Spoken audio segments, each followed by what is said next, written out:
may have had an alt with before. I've heard a lot of things over the past few weeks. I've heard so many different reasons as to why a person can't go and witness or evangelize in certain, and it's a holdup. And, some people might say, well, I'm using wisdom. I'd like to just challenge. I'd like to place a challenge on us as believers who know better to differentiate our wisdom from God's wisdom. Sometimes we can call it our wisdom. Sometimes we can even put God's name on stuff, saying that God told me to do, God told me to say it. God didn't say it. But you have people like myself that won't tell you that God didn't say, because if you have the wherewithal to say that God told you to do or to say a certain thing, who am I to tell you that God didn't say it? I can't walk with you in it because I don't agree. But who am I to tell you that God didn't say it? Also, we have gotten, as believers, we have gained this way about us now, where we have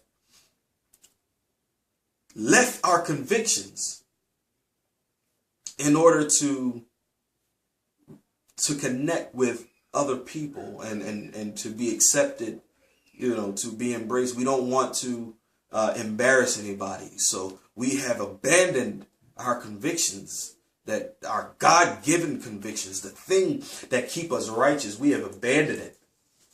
So we won't touch certain subjects.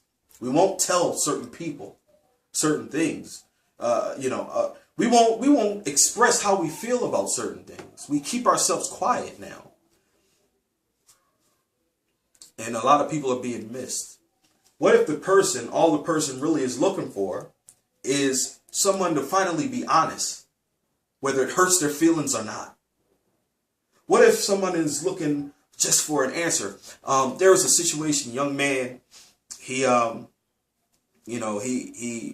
very gifted dancer, can put clothes together. Fashion was the thing, and in school the girls flocked to this man, and he had a lot of friends, female friends, and things like that, and he was just known to be the man amongst his peers, his male counterparts in school.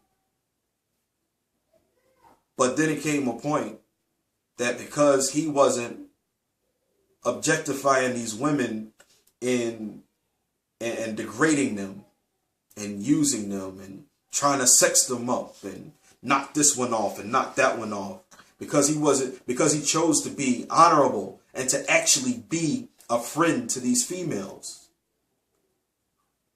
those male friends started to question his sexuality. So now he has questions.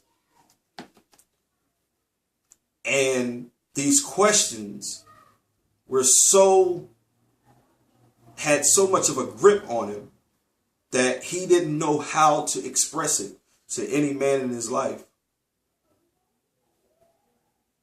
Now, put an attack right there.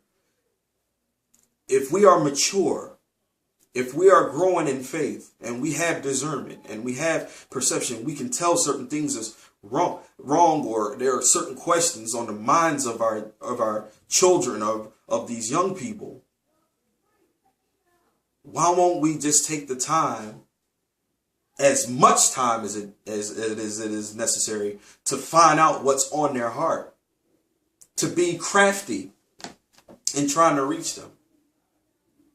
Not preach to them, because a lot of them, we got kids, and a lot of them don't, they don't like the preachy talk,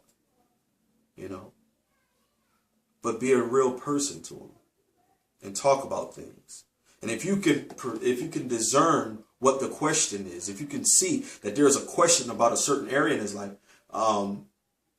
using this as an example, your introduction in speaking to him about that question that he's afraid to ask can